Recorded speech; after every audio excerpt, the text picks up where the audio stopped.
पर हूँ पजना अवतारी हो। ओरिए ओरिए है मधु चूवे पाँच पर हूँ पजना अवतारी हो।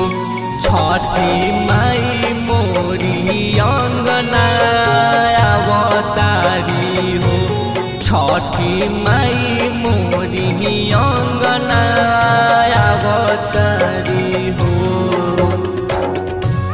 छठी माई मोरी अंगना अवतारी हो।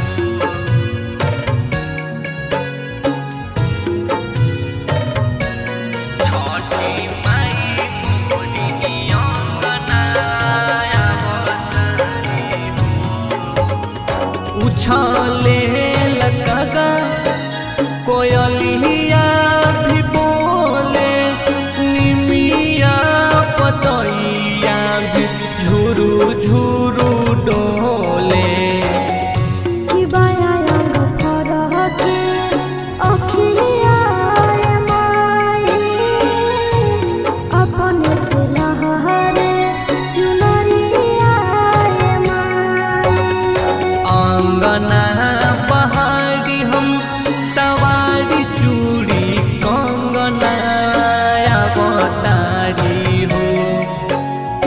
अंगना पहाड़ी हम सवारी चूड़ी कंगना अवतारी हो।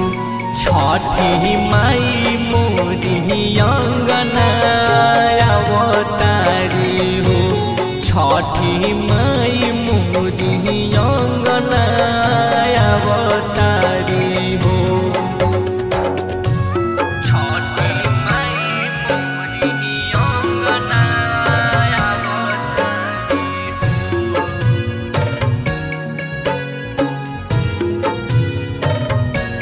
छठी माई मोरी अंगना अवतारी हो।